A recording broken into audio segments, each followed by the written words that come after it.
Next type रहते हैं meiosis. बोलो मत।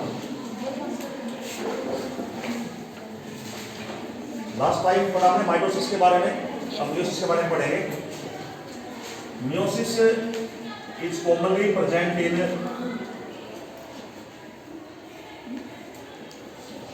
Germ cell.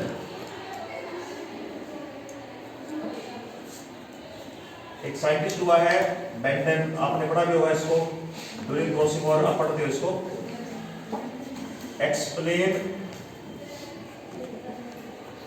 Reduction in chromosome number.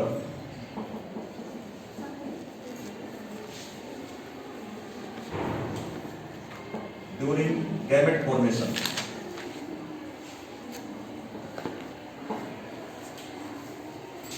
ऐसे साइंटिस्ट बोवराई है। Also explain reduction division. लेकिन हम जो मियोसिस पढ़ रहे हैं, this term meiosis it was given by farmer and more.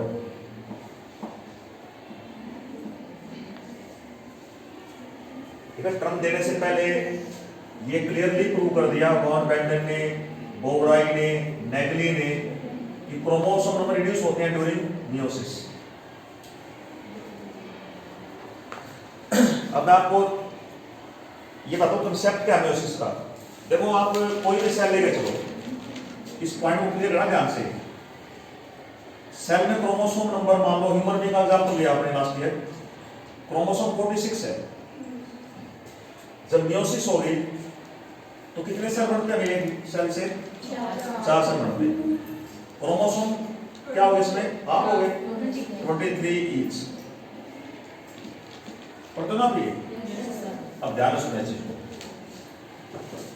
मैं ये कह रहा हूं मेरे पास एक सेल में क्रोमोसोम 46 है। पहले मियोसिस 1 हुई, 2 बन गए सेल, दोनों में क्रोमोसोम हाफ हो गए 23 ईच। इसको समझ लो, फिर देखना बाद में समझाऊंगा तुम्हें। ये तो पढ़ते हो भी आप, एक सेल से पढ़ते हैं कोडॉटर सेल जहां क्रोमोसोम हाफ होते हैं। अब मैं कहता हूं मियोसिस 2 स्टेप में होती है, मियोसिस 1 और मियोसिस 2। एक सेल में क्रोमोसोम 46 थे, मियोसिस 1 हुई, 2 सेल बन गए, क्रोमोसोम हाफ हो गए। फिर क्वेश्चन राइज करते हैं कि मियोसिस 2 की नीड क्यों है, क्या जरूरत है इसकी? जब क्रोमोसोम पहले ही 23 हो गए, इसका आपको कैसे दिखाओगे आप?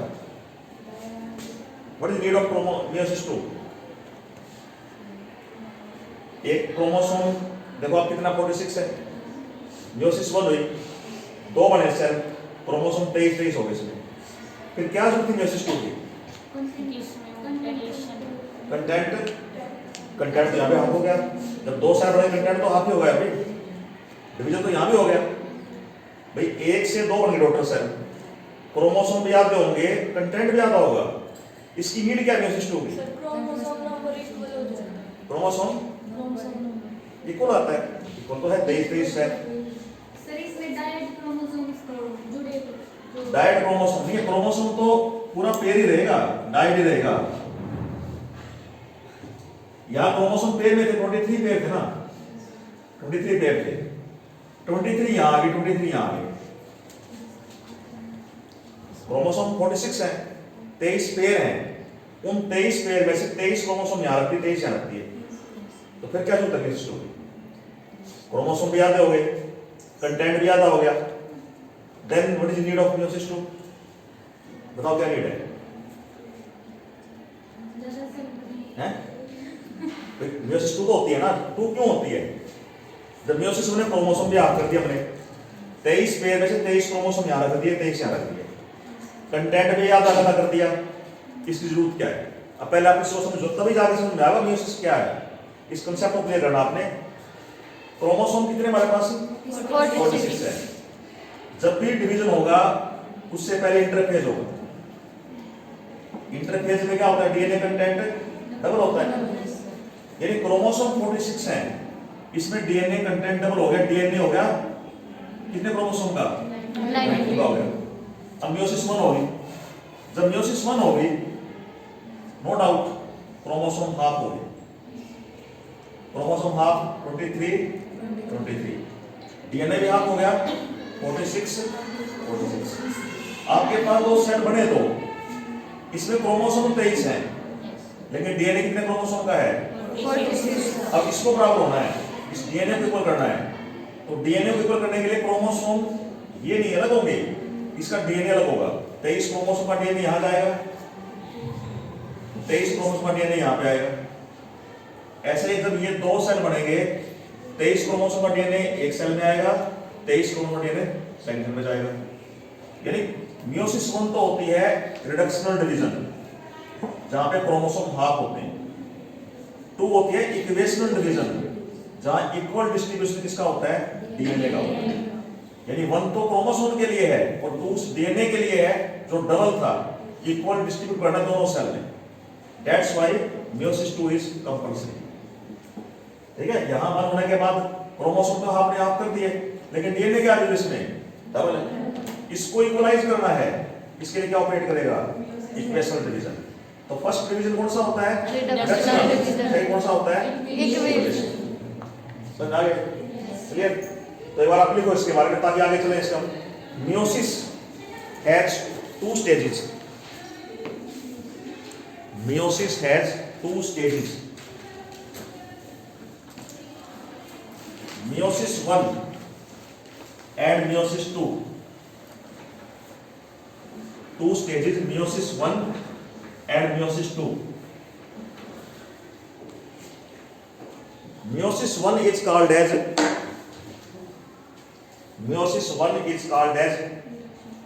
reductional division, because हम क्या रीजन होगा chromosomes number are reduced to half, because chromosome numbers are reduced to half.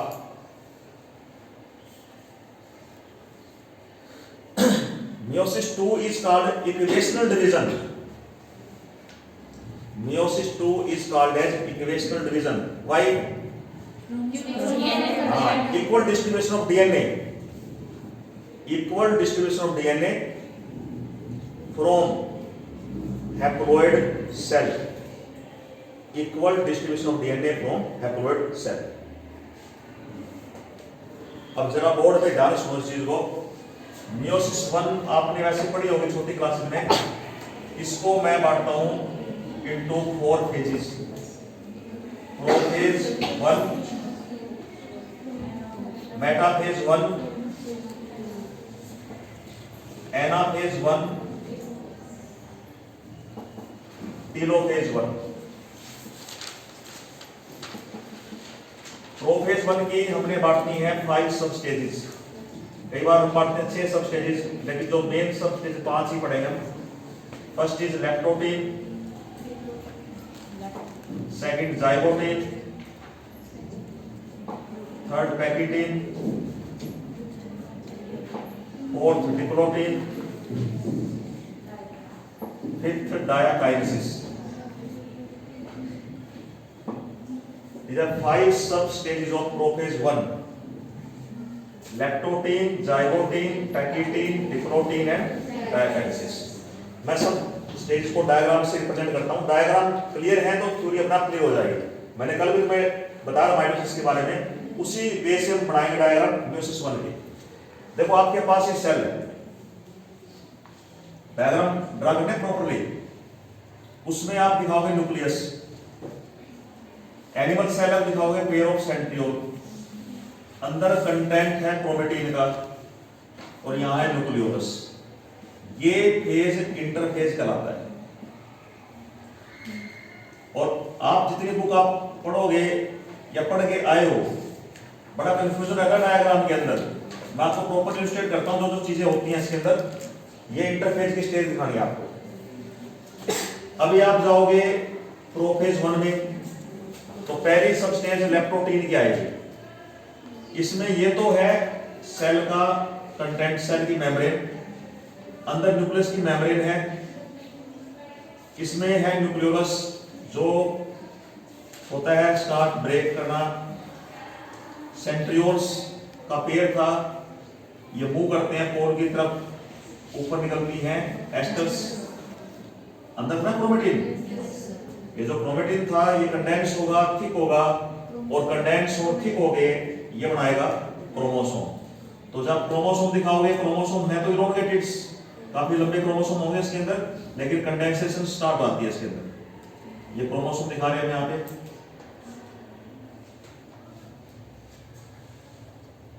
ये क्रोमोसोम इसके, और एक्चुअल में जो क्रोमोसोम देखते हैं इसके अंदर क्रोमोसोम होते क्या है, क्रोमोसोम्स के अंदर यहाँ पे स्ट्रक्चर है बीड लाइक, क्रोमोमियर कहते हैं, मैंने पहले बता रखा तुम्हें।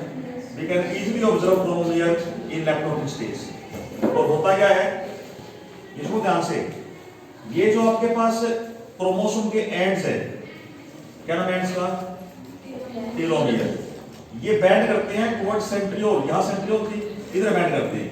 जब ये ऐसे बैंड कर जाएंगे, इनकी अपीयरेंस होती है just like bouquet, it is called bouquet stage. ये हम ऑब्जर्व करते हैं इन विच फेज, लैप्टोप्टिक, यानी जितने भी क्रोमोसोमल एंड सेंट्रियोल हैं उनकी बेंडिंग किधर होगी, टुवर्ड्स सेंट्रियोल, और क्या कहते हैं इसको, बुके स्टेज। ये हम ले रहे हैं लैप्टोप्टिक स्टेज। इसके जस्ट बाद आएगी स्टेज जाइगोटिक। जब जाइगोटिक स्टेज लेंगे, इस स्टेज में होमोलोगस क्रोमोसोम पेयरिंग करेंगे, और मैं तुम्हें होमोलोगस क्रोमोसोम बता चुका हूं क्या होता है, जिसपे जीन का सेम सीक्वेंस होता है वो क्रोमोसोम क्या होते हैं, होमोलोगस। ये क्रोमोसोम होमोलोगस है। पेयरिंग आपने दिखानी है इसके अंदर, इसमें one chromosome is paternal, one is maternal, ये पेयरिंग करते हैं। तो हमने जो डायग्राम लिया है, ये लिया है 2 पेयर ऑफ क्रोमोसोम के लिए। ये स्टेज आप दिखा रहे हो जाइगोट। जाइगोटिक के बाद आप नेक्स्ट सब स्टेज पे आओगे, ये स्टेज है पैकेटिक, इसमें होती है क्रॉसिंग ओवर। जब क्रॉसिंग ओवर आप दिखाओगे, आपको कांसेप्ट पता है क्रॉसिंग ओवर का, मैंने बता रखा तुम्हें कि एक क्रोमोसोम की 2 आर्म्स होती हैं, सिस्टर क्रोमेटिड्स, इसकी 2 आर्म्स सिस्टर क्रोमेटिड्स, लेकिन ये और ये क्या होती हैं, नॉन सिस्टर, ये आपस में एक्सचेंज करते हैं, it is called as crossing over. तो क्रॉसिंग ओवर आपने ऑब्जर्व करनी है इन पैकेटिंग स्टेज, यहां हम दिखाते हैं क्रॉसिंग ओवर। ये दूसरा क्रोमोसोम है, इसकी आर्म्स आपस में करते हैं एक्सचेंज, ये क्रॉसिंग ओवर होगी। और कोई जरूरी नहीं कि आप सभी क्रोमोसोम में दिखाओ क्रॉसिंग ओवर, कोई रूल नहीं होता है।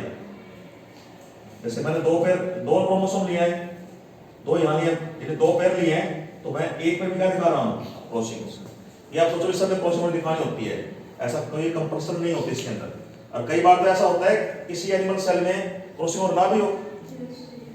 उसके बाद जो नेक्स्ट स्टेज होगी वो स्टेज कहलाएगी डिप्लोटिंग। इस स्टेज में होता है क्या, डिप्लोटिंग स्टेज के अंदर क्रॉसिंग ओवर होने के बाद ये क्रोमोसोम अलग होते हैं, सेपरेट होते हैं, इनकी डिसजंक्शन होती है। लेकिन डिसजंक्शन के टाइम भी जिस पॉइंट पे क्रॉसिंग ओवर हुई थी उसमें कांटेक्ट रहता है। मान लो क्रॉसिंग ओवर हुई थी तो यहां कांटेक्ट रहेगा, this portion is in contact, this point is called as chiasmata. तो we can observe chiasmata in stage diplotene, इसमें ऑब्जर्व करते हैं। ठीक है, point of contact after crossing over, ये बनेगा chiasmata, ये हम ऑब्जर्व करेंगे डिप्लोटिक। डिप्लोटिक स्टेज के बाद जो नेक्स्ट स्टेज होगी डायगाइनेसिस, वहां टर्मिनाइजेशन होती है। ये सेंट्रियोल देखो मैंने दिखाई स्टार्टिंग से, अंडरस्टूड है कि ये पोल की तरफ जा रहे थे, अब ये पहुंच जाएंगे पोल पे डायगाइनेसिस में। दोनों पोल पे आप दिखाओगे सेंट्रियोल्स, इनके बीच में क्या दिखाना है हमने, स्पिंडल्स। तो बीच में स्पिंडल फाइबर होंगे, और स्पिंडल फाइबर आपको पता 2 तरह के होते हैं, एक तो कॉन्टिन्यूअस, दूसरे कौन से होते हैं, chromosomal.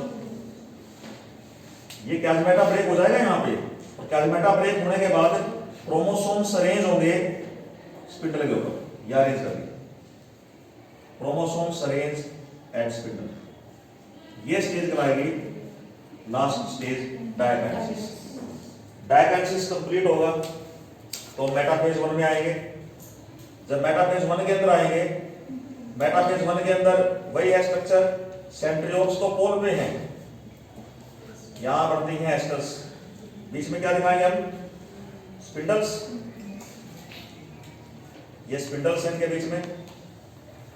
Chromosomes arrange at equator, chromosome को आपने दिखाना इक्वेटर पे, फॉर्मिंग मेटाफेज प्लेट,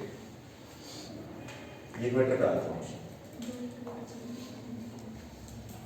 ठीक, उसके जस्ट बाद स्टेज आएगी एनाफेज 1।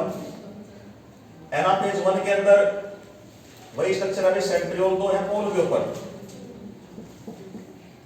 बीच में हम क्या दिखा रहे हैं? एस्टर्स। ये एस्टर्स हैं, सॉरी ये स्पिंडल्स हैं, और स्पिंडल्स के ऊपर हमने अरेंज करना है क्रोमोसोम को। क्रोमोसोम मूव करते हैं अपोजिट पोल की तरफ, यानी एक क्रोमोसोम ये है, दूसरा क्रोमोसोम इस पेयर का इधर दिखाना आपने, they are moving to opposite pole, ये एनाफेज 1। नेक्स्ट स्टेज टेलोफेज 1 आएगी।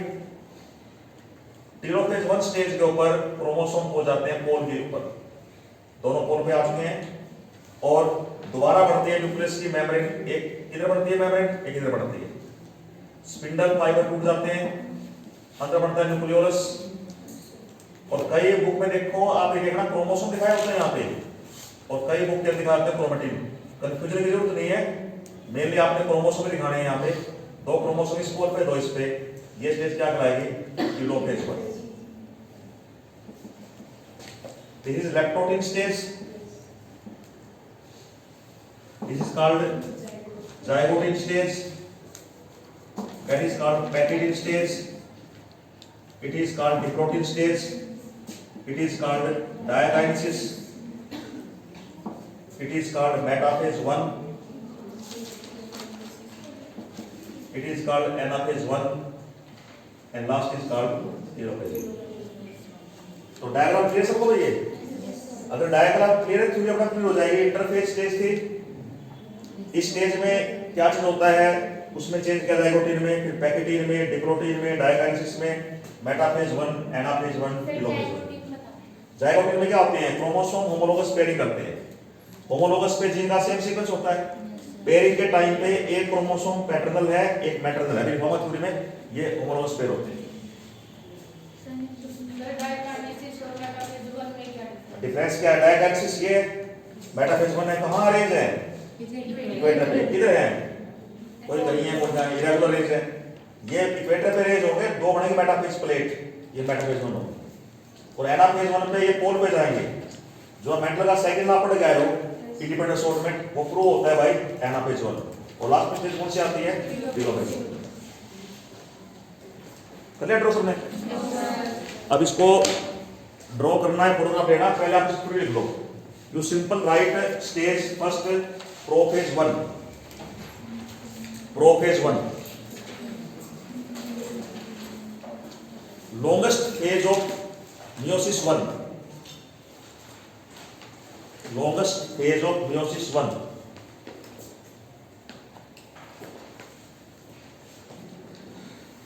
लिख लिया? It has 5 sub stages, 5 sub stages।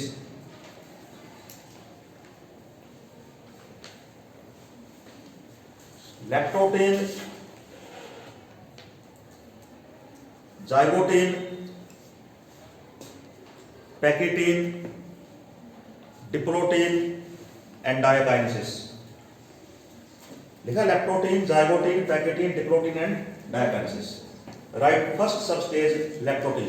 Properly आपको मेंशन करना है इसके अंदर पॉइंट्स में क्या क्या होता है चीज। क्या लिख रहे हो आप? लैक्टोटिन। देखो, cell becomes round, cell becomes round, cytoplasm is viscous, cytoplasm is viscous, cytoplasm is viscous। chromatin become condensed, chromatin become condensed। show dehydration, show dehydration।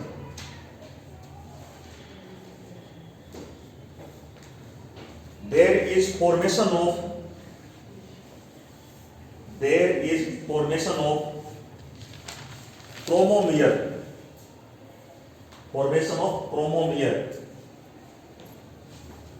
and long chromosomes appear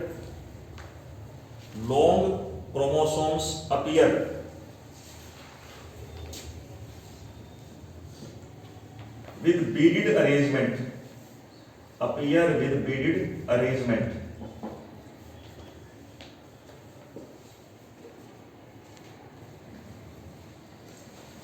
ends of chromosome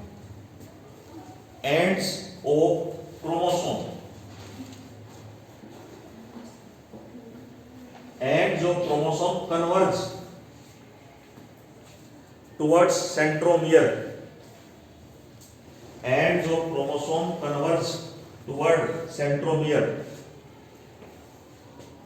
called as bouquet stage.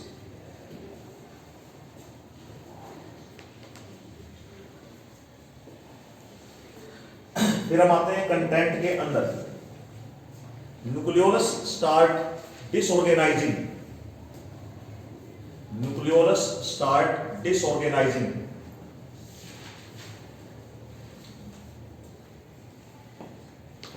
Centrioles move to opposite pole, move to opposite poles, esters appear,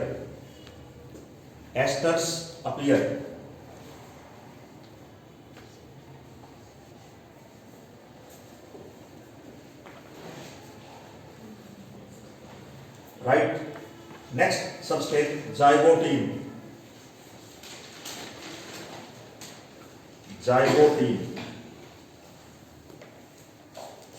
There is pairing of homologous chromosomes,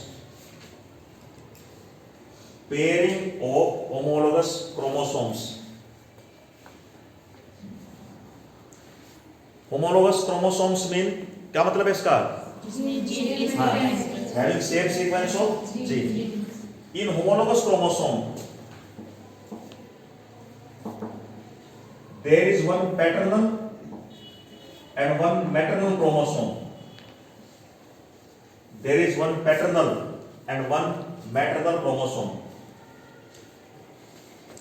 एक chromosome आता है father से, एक mother से, one paternal and one maternal chromosome. ये आपको ध्यान रखना कि पेयरिंग जब होती है क्रोमोसोम की, जैसे हम पेयर दिखाते हैं, ये होमोलोगस पेयर है। पेयरिंग होती है स्टार्ट या तो टिप से या सेंट्रोमियर से। अगर स्टार्ट होती है टिप से टुवर्ड सेंट्रोमियर तो क्या कहेंगे इसको? Pro terminal. अगर स्टार्ट सेंट्रोमियर से होती है किसकी तरफ? टिप की तरफ, प्रोसेंट्रिक। और हो सकता है स्टार्टिंग कहीं से भी हो जाए और कहीं खत्म हो जाए, तो कहेंगे इसको डिफ्यूज और रैंडम।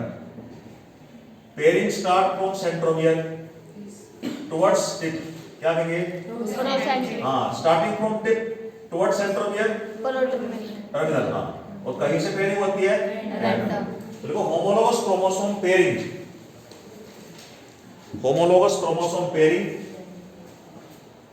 is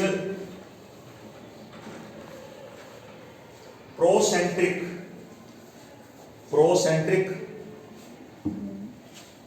और प्रोटर्मिनल,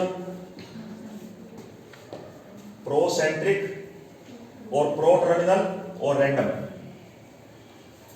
कोई डाउट नहीं किसी को भी? प्रोसेंट्रिक का मतलब स्टार्टिंग कहां से करोगे आप? प्रोटर्मिनल का मतलब से। अभी पूरा देखो करते हैं, सुन। ये दूसरे क्रोमोसोम के साथ, हाँ, दूसरे के साथ होमोलोगस पार्टनर के साथ पेयरिंग हो रही है। अब जो हम पेयरिंग कर रहे हैं, हम जो पेयरिंग शो कर रहे हैं, उस पेयरिंग को दोबारा देखा।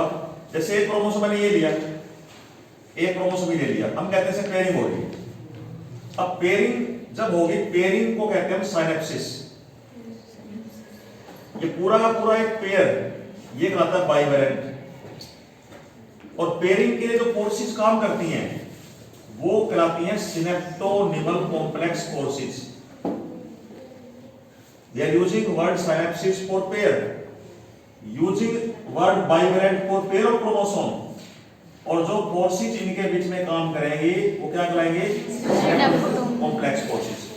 ये फोर्सेज अगर ऑब्जर्व की जाए अंडर इलेक्ट्रॉन माइक्रोस्कोप तो इसमें फिलामेंट होते हैं जो पेयरिंग करवाते हैं, जो कॉम्प्लेक्स बनता है। दो फिलामेंट मैंने बना दिए साइड में, एक बना दिया सेंटर में, और बाकी आगे इनके बीच में।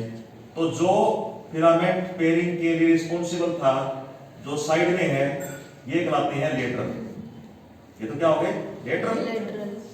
और ये हो गया सेंट्रल, यानी ये सेंट्रल हो गया। ठीक है, बाकी जो इनको जोड़ रहे हैं क्या हो गए? ट्रांसवर्स। यानी सिनेप्टोनिमल कॉम्प्लेक्स दिखा रहे हैं, पेयरिंग वाला कॉम्प्लेक्स दिखा रहे हैं। जो पेयरिंग का कॉम्प्लेक्स काम करता है उस कॉम्प्लेक्स में हमारे पास ये फिलामेंट है,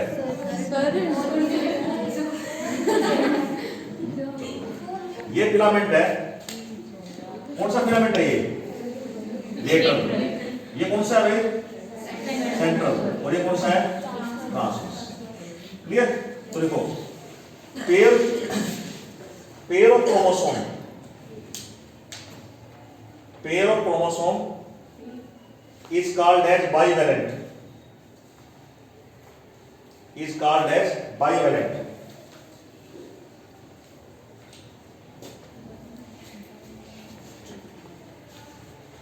The process of pairing,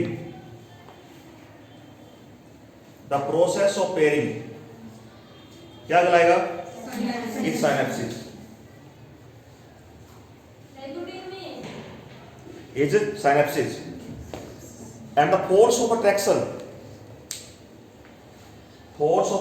for pairing, force of attraction for pairing is synaptonymal complex, is synaptonymal complex.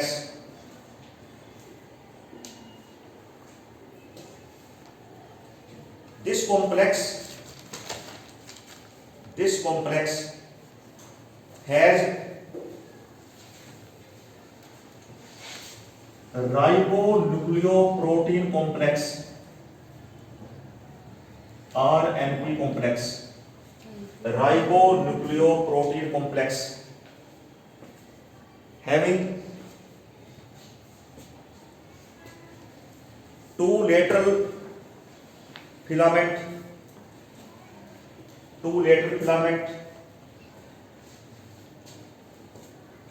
one central filament,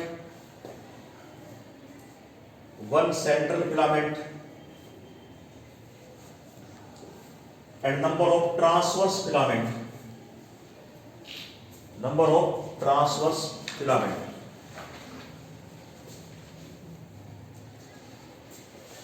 हमारे पास और भी व्यू है इसके लिए।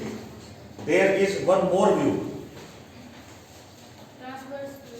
There is one more view about pairing,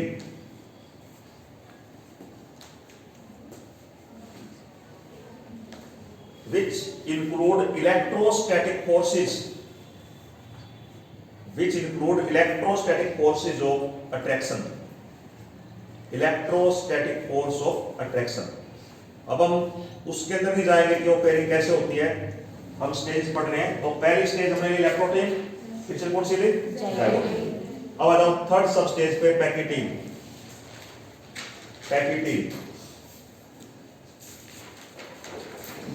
A chromosome pair is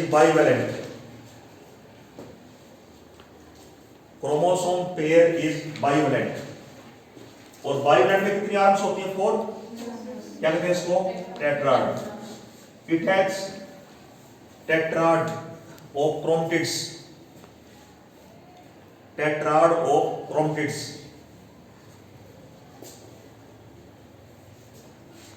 there is crossing over in this stage,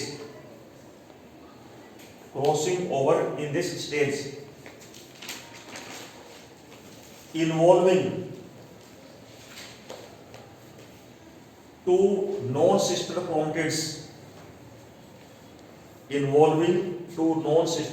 chromatids, There may be there may be chances of crossing over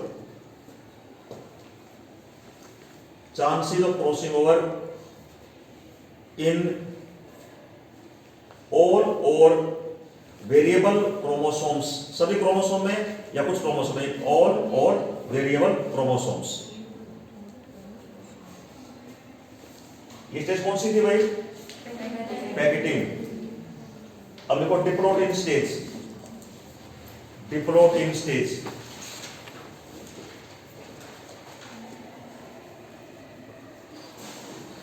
after crossing over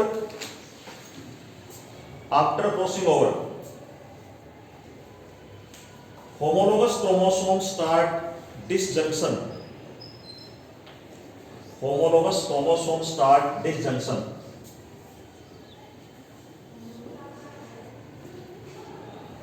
These start moving apart,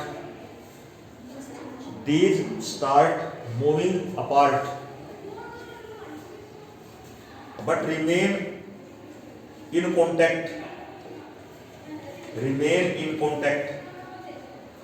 at one point,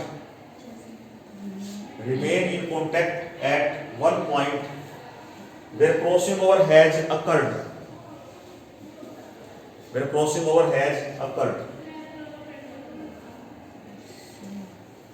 This point is called as chiasmata.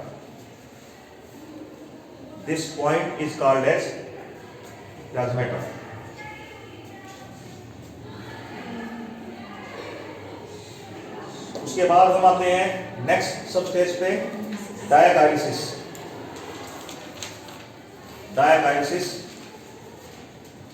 Centrioles are at opposite poles.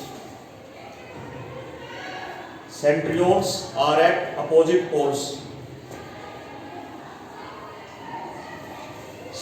are present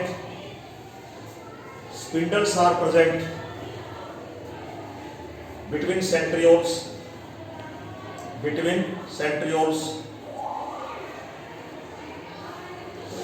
Chromosomes arrange on spindle.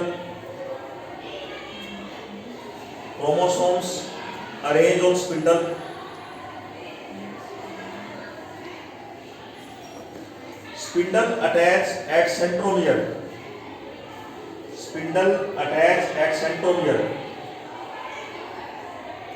Of each chromosome.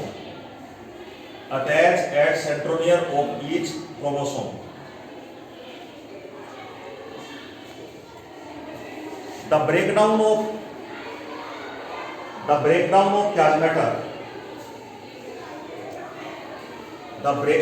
chiasmata and arrangement of chromosomes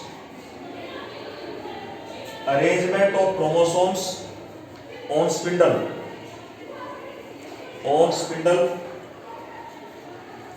is called as terminalization.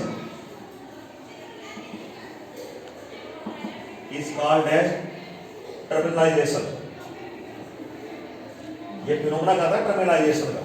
ठीक, देखो यहाँ पे तो आपके पास chromosome distinct होते हैं। यहाँ पे क्या होती है? पेयरिंग होती है। यहाँ पे क्या होती है? Crossing over. यहाँ क्या ऑब्जर्व करते हैं? यहाँ पे क्या होती है? ये पूरा का पूरा हमारे पास क्या था? अब बहुत शॉर्ट रह गया, right? Metaphase 1।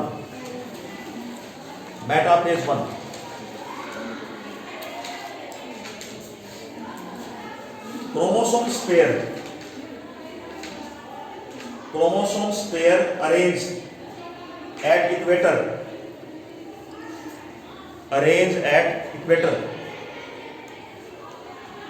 And there is forming of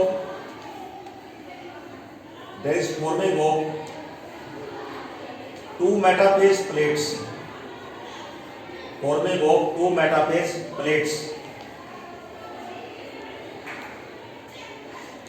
Next देखो anaphase 1।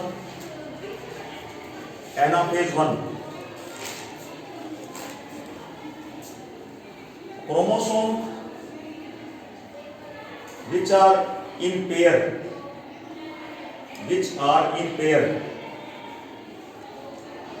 present at equator.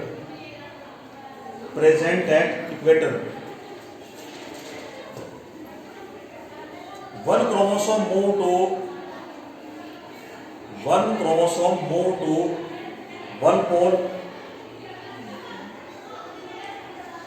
and other chromosome move to other pole. Other chromosome move to other pole. There is separation of homologous chromosome pairs. There is separation of homologous chromosome pairs. मैं वैसे बात कर रहा हूँ homologous chromosome pair. ये homologous रहेगी अब? क्यों नहीं रहेगी? क्योंकि इसमें क्या मतलब ये है? हाँ. लेकिन हम इसको मान के चलें कि पेयर है तो क्या मान लिया हमने? homologous. क्रॉसिंग होने के बाद homologous रहेगी क्योंकि इसमें चेंज आ गया. तो ये कहाँ चले गए? पोल की तरफ. जब ये पोल की तरफ जाएंगे तो हमेशा क्या रहता है? सेंट्रोमियर ये आगे रहता है. और मेंडल का जो लॉ ऑफ इंडिपेंडेंट असॉर्टमेंट है वो प्रूव किससे होता है? एनाफेबल से. Centromere always remain ahead. Centromere always remain ahead.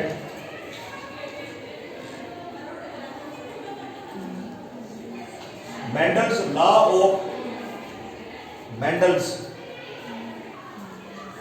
of independent assortment. Law of independent assortment. एक को भी जाने से ज़्यादा खोल. इसको भी. चुप रहो. कैसे काटते हैं? बंद कर दो.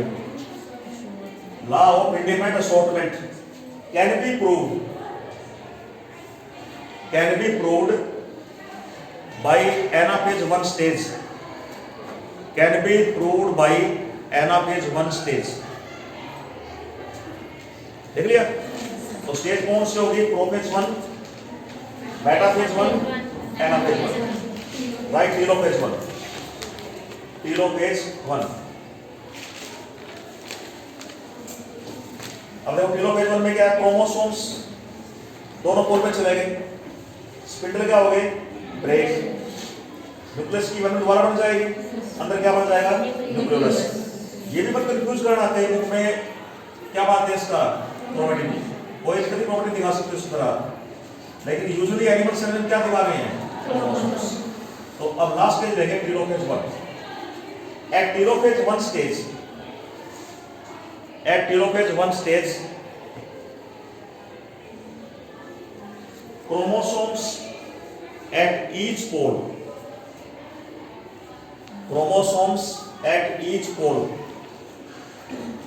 are surrounded by nuclear membrane.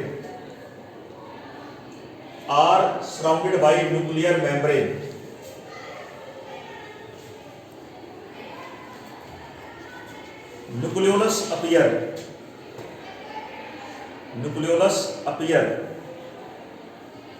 Spindles break.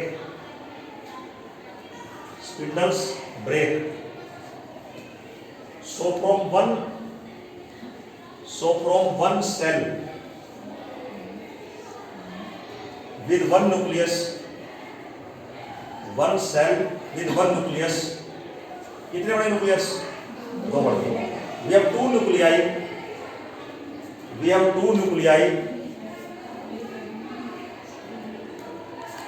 with haploid number of chromosome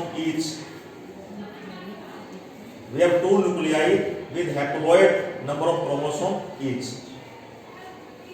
समझा सबको भाई? तो हमने यहाँ जो स्टेज पढ़ी है वो पढ़ी है मियोसिस वन. हमारे पास प्रोफेज वन था. फिर स्टेज क्या थी? Metaphase one. फिर क्या पढ़ा हमने? Anaphase one. फिर क्या पढ़ा? टेलोफेज. मियोसिस वन के बाद आपके पास दो न्यूक्लियस तो बन गए. क्रोमोसोम हाफ रह गए, लेकिन दोनों न्यूक्लियस में डीएनए भी डबल है. उसको हमने इक्वल डिस्ट्रीब्यूट करना है. तो क्या ऑपरेट करेगा इसके बाद? मियोसिस टू ऑपरेट करेगा. ठीक है? तो राइट मियोसिस टू. इसको बदलेंगे.